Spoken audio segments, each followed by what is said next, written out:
Hey guys, Guns and Games here, back with another video. And today we're going to be taking a look at another Spanish handgun that I picked up off of jngsales.com. That is the Astra A-80, another Astra. Again, I picked this gun off of J&G Sales for $249.99 plus shipping and handling and transfer fee, which overall came out to a little bit under $300. And you get a gun that's pretty interesting and, as you can see, is in pretty good shape. What is the Astra A-80? Well, it is a Spanish police military pistol and is actually the first in a series of pistols called the A-80 series that includes, again, the A-80, but also includes two other guns, the A-90 and the A-100. And if you can probably already tell, they're not quite, but are basically Sig Sauer clones. The P220 and the P226. Not quite exact copies, but they're pretty close, or what you would call derivatives of the design, I guess. With a couple of interesting changes. The A-80 was adopted or entered into production or use and was available starting in 1982. The A-90 in 1985. And the A-100 in 1990. They were never really successful, but they did see limited adoption with the Spanish military and police, and they were also adopted by the Lebanese military, and I would assume probably small numbers as well, and I guess would have seen modest or small success on the commercial market as well. So, features of the gun, it is a lot like a SIG. You have a slide release with a decocker. It is double action, single action. This particular one is 9mm and has a 15 round double stack magazine. There is no push button. It is a heel release. So you push the heel in and the magazine pops right out.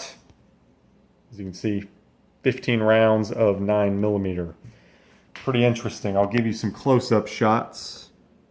Show you the slide if it will focus. Thank you. Astra Unceta CIA SA Guernica, Spain. Model A-80. Import stamp. Just give you some real nice. There's the heel again. It's in pretty good shape, as you can see. I would grade it, surplus excellent. Probably. Pretty good shape. Got 9M Para. Serial numbers there. Show you the sights. You have a kind of interesting 2-dot design. Again, double action, single action. The double action trigger is abysmal. It's not terrible. It's not the worst I've ever seen, but there is a lot of travel. And you hit a right here, you hit a wall. Ooh, and then you got to really push through it. Not a very good double action. Single action, though, excellent. Amazing single action. I'll show the decocker in action as well. Standard decocker. No manual safety other than the decocker, which isn't really a safety. It's not a decocker safety, it's just a decocker. So you decock the gun, it can still fire. It's not a safety. So there's no actual safety. No manual safety. There is an internal safety. There was a firing pin block, as my dog is coughing. There's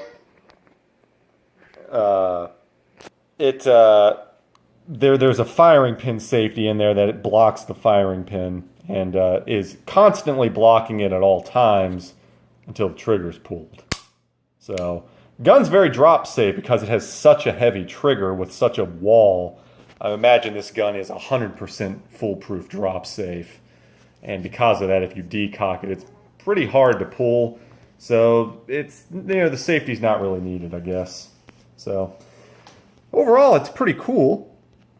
And like I said, in really good shape and really cheap, which is pretty cool. Haven't been able to find any magazines, though. Much like the Astra A-50, I have kind of struggled to find magazines. So giving some of the other technical information as well. All of these guns are the same size. The A-80, 90, and 100, at least in terms of barrel length, are all the same size. They are 95 millimeters, which I'm not sure what that comes out to in inches. Just translated over. 95 millimeter barrel, all of them had, no matter which caliber they were as well. I think that comes out to about, it's under 4 inches. It's somewhere between 3.5 and 4 inches. I think it's like 3.8 inches. So it's not quite a compact, but I would say it's a compact, not a subcompact, not a full size in the middle, obviously. Pretty interesting. The A-80 came in 4 different calibers, actually. It was made in 4 different calibers. You had 32 9mm, 38 Super, which is pretty interesting, and 45. 15-round capacity in 9mm and 32. 12-round capacity in 38 Super, and 9-round capacity in 45 ACP. This, again, is the 9mm. Again, introduced in 82. The A-90 would come out again 3 short years later in 1985 and incorporated a couple of new changes.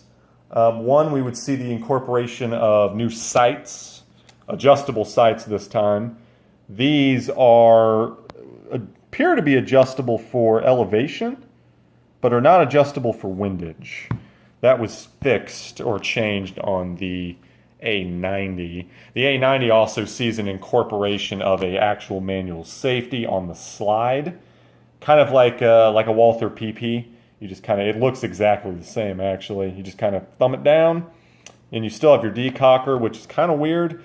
I'm just not sure why they just didn't incorporate the two together and just have one mechanism as a decocker safety. They kept them separate for some reason. Doesn't really make sense to me. Whatever.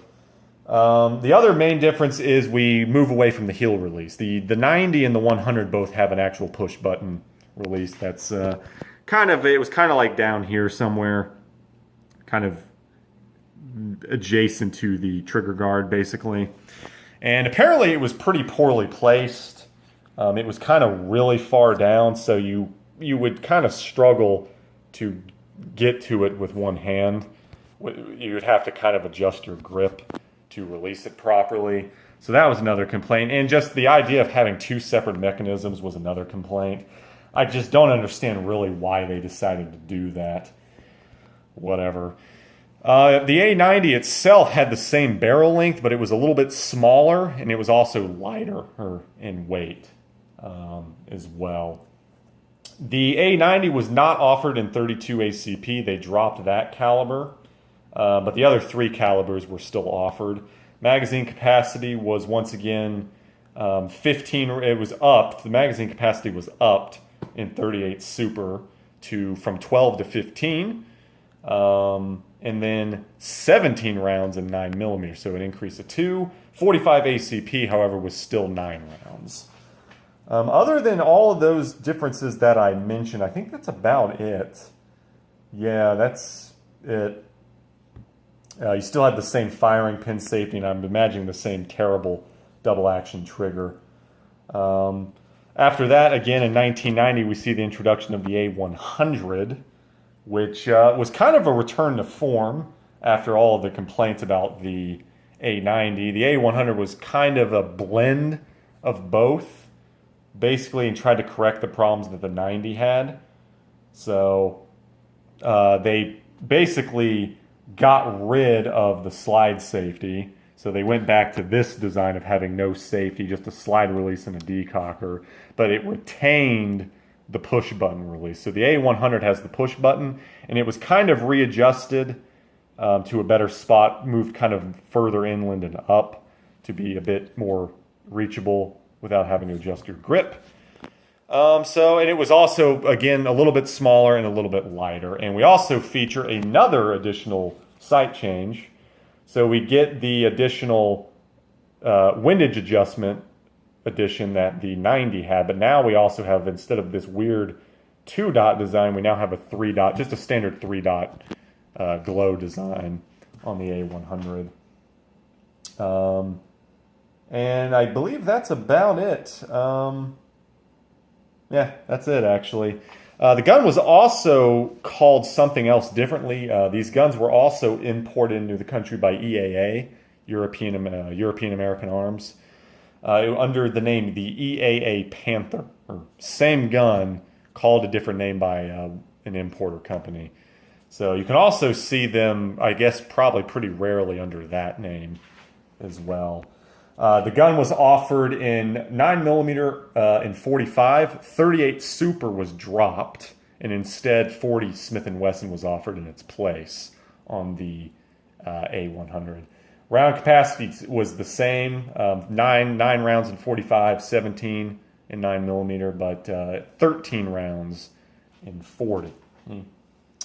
And that's really about it. The gun was, again, not very successful. It was very limitedly adopted and actually initially failed or didn't really make the cut in some of the trials, according to this. But it was minorly adopted. And again, the Lebanese military apparently used it as well. And that's really about it. Not a whole lot else out there. I can give you the weight as well. The weight, these are European sites where I'm getting the information from on the dimensions. So you're going to have to translate it over into pounds or ounces. But all three guns weigh about the same, and no matter which caliber as well, all weighed about the same. So obviously they might weigh a little bit more if they're loaded. But all three different variants and all calibers unloaded weigh about the same. And that was 985 grams. So just get on the internet and convert that into ounces, and you'll get the idea. So total length on the gun as well was 180mm on all variants and all calibers as well. I'll also show you a couple photos that I have here pulled up on my laptop. I have a photo of an A-90, so you can see the incorporation of the frame or the slide safety there, and it's in the safe position currently. And in there you can see the push button release down there in the corner of the trigger guard. Then we have the A-100, which saw the removal of that safety and the same position of the push button. So yeah, there we go. That's really about it. Not a whole lot of history, not a lot to talk about. A gun, again, you don't really see a whole lot of. The gun also, I forgot to mention, takes down the same. You just pull the slide back, drop the magazine, and you just push the lever down, and the slide just pops off. It has a captive recoil spring that is captive to the guide rod, which is actually it's like really comically short. It's pretty interesting. Again, I just got this gun, so I haven't fired it, but my sort of overall first impressions, now that we've gone through sort of the background and some of the history about it and information, it's pretty cool. I mean, that double action trigger is atrociously bad. It's terrible. But again, that's probably by design since it doesn't have a safety. That's usually by design in these cases. Single action is good, and it handles pretty well. It's pretty ergonomic.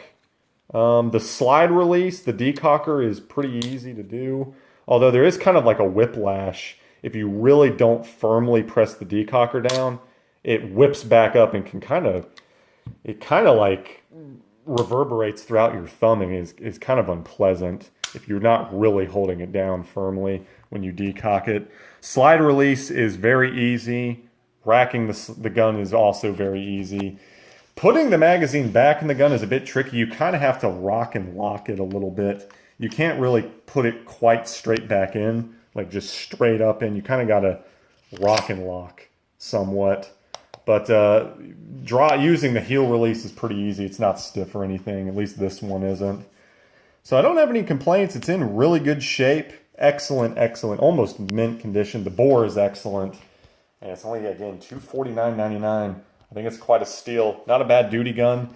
The only problem I can see here sort of is maybe getting magazines, but supposedly all of the magazines are interchangeable in the same caliber, so you can get a 17-round A-90 or A-100 magazine as well and put it in this.